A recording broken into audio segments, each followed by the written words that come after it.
Matindi pala mga kaibigan ang naging sagutan, pakiusapan at mga palitan ng mga paliwanag sa pagitan po ng PNP led by Major General Nicolas Torre, Director ng CIDG ng PNP, doon sa loob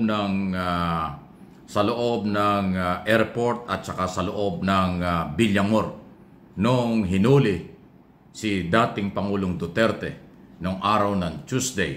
Ito po ay noong March 11. Ilan lang po sa mga nangyari, gusto ko ipakita sa inyo. Pagpapatunay lang po na hindi ganun kadali ang ginawa ni General Torre at ng PNP at ng mga abogado.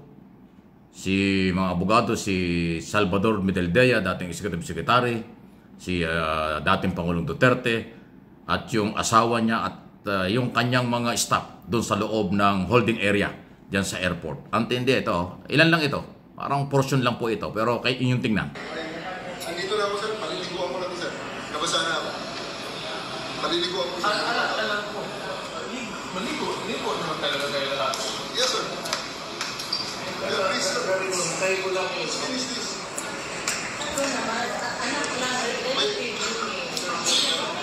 Walang darating kasi nakasarado tayo lahat dito. Attorney, anong kasunod? Pag ilan na itong balik ko, maniwala kayo, let's do this the hard way. Try me, believe me. Nako, nakasakitan tayo, sir. I'm promising you. Dalawa yung prevail. Kaya nga kanina pa ako nagbibigay. Ako naman pagbigyan nyo. Baka pwede. Baka naman pwede pagbigyan nyo naman ako. Kami naman ang pinagbigyan ka. Kami hindi na babalik. Anong ibabalik pa namin? Kanina pa ako sa nagbibigay. Anong ibabalik sa namin? Maniwala kayo. Naniniwala ko sa inyo. Sir, naniniwala ko sa inyo. Ayan o, yan o, tinawag na ni General yung kanyang mga pulis. Ayan o, tinawag na po yung mga pulis niya. Para o. Ayan o.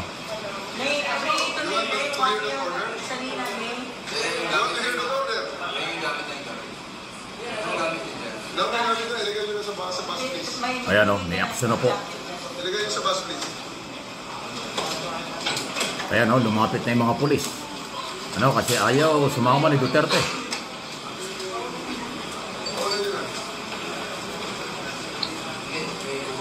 Ano sama ito? Pati yung nandiyan ko sila yung patawag.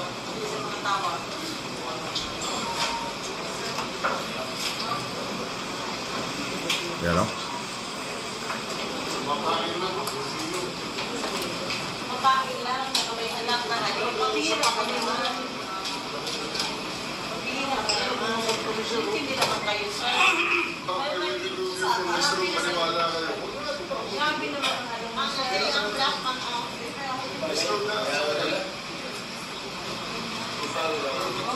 Mr. President, please. As a former president, as a prosecutors, I do believe that you still believe in the majesty of the law. Ito lang nagsaseparate sa atin. Sa Alam mo, huwag ka na lang para sir, tayo sir ay sumunod sa batas. Hindi na kayo kapaniwala, sir. Sa totoo lang. Don't want to hear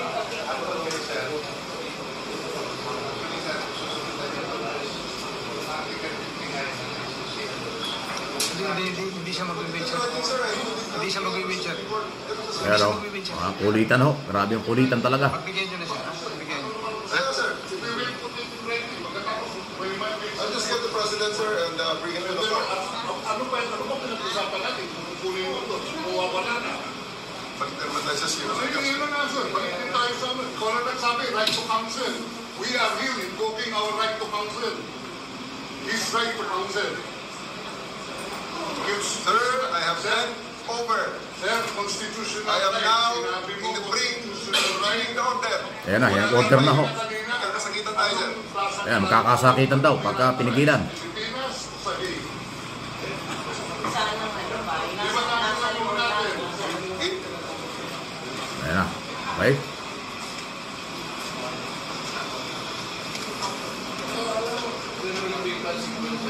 I know, sir. I'm ready for it. Please, let's spare all of them. Show your statemanship, sir. Let's spare all of them. I'm waiting Take it, sir. I'm waiting for my daughter and son. I assure you, sir, that your rights will be protected. We are also. How can we protect our rights? What if they say that he is not guilty? Ayan o, bahagi lang po yan ng naging matindi pong pagtatalo sa pagitan ni General Torre, Major General Nicolas Torre, yung isang general na katabi niya, si General Fajardo yun, at yung kapulisan. Dahil po ayaw pumayag ni Duterte na sumama. At sinasabi, yung nakikipagtalo na white hair, ayun po yung si Salvador Medeldea. Nandun daw siya bilang abogado, karapatan niya bilang abogado. Okay, so talagang ayaw. Pero nanaig pa rin po yung diskarte ni General Torre na kailangan sumama. Actually, meron hong portion dyan na ayaw ko na ipakita na talagang nagtayuan na sila. Yung paglapit kasi ng mga pulis, nang tawagin na yung mga pulis, sagad na sabi niya, Mr. President, time na, tapos na. Kanina pa ako nagbibigay sa inyo. This time, ito na yon. You know, hanggang sa unang inilabas dyan ay yung si Hanilet at saka yung anak si Kitty bago si dating Pangulo. Okay? So, yun na po. Naging mataas ang tensyon sa patinding paliwanagan. Okay? Yun ang diskarte ng gobyerno kasi kung pinayagan yan makalabas ng airport, makalabas ng Villamor, mas mahirapan ng mga otoridad na mahuli. Ipatupad yung warrant of arrest. So, nakordon kaagad. Kaya naman pala naghigpit. Ngayon, naiintindihan natin kung bakit naghigpit ang lahat ng security. Kahit doon sa airport, nung unang oras, nung araw ng Tuesday, kahit na yung ibang mga abogado at Senador Bongo, hindi rin pinayagang pumasok ng kwarto kung saan nandoon. At maging sa airport. Nang pagdating sa compound ng Philippine Air Force, wala rin pinapasok. Kasi nga, para maiwasan po yung komosyon. So, yun na nga. Halos yung iilan, nandoon si Atty. Delgra, Atty. Medeldea, yung asawa ni dating Pangulong Duterte, tsaka yung anak, at yung ibang mga staff, yun lang. Pero matagal pa rin. Kaya pala umabot ng gabi.